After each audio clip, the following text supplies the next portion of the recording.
नीट नाही करू शकलो।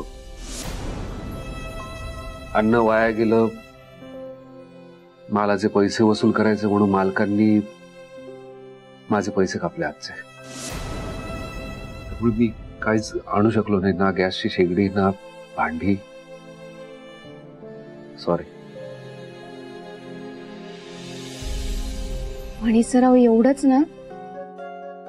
अहो मग इतकं टेन्शन कशाला घेताय? एक मिनिट, हे घ्या पाणी प्या।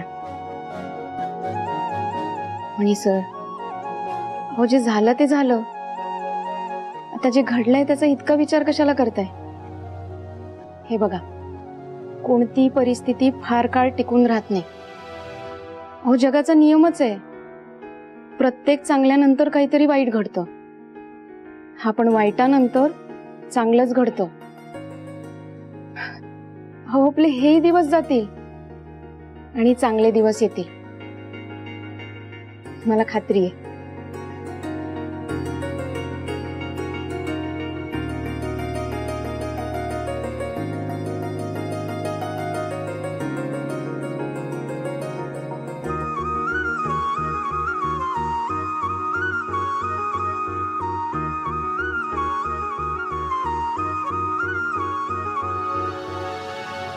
सुजितराव, हा नवरा बायकोचा विषय, त्यात तुला बोलायची गरज नाहीये।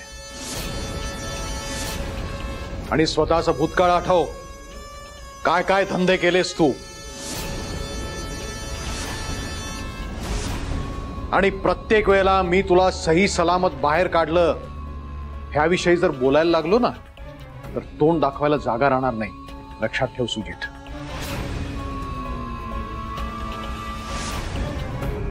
तुझ्या नावापुढे भालचंद्र सरपोतदार हे समजा काढून घेतलं ना, तर तुझी काही किंमत राहणार नाही। यात त्याच्या उड्या मारतोयस ना तू, ते केवळ ह्या नावामुळे हे विसरू नकोस तू। डॅड बस,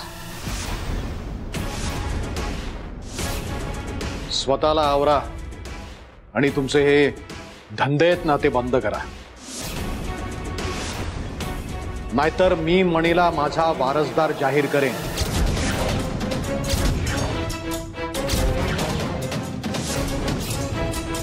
आणि मी हे करू शकतो हे तुम्हाला माहिती आहे,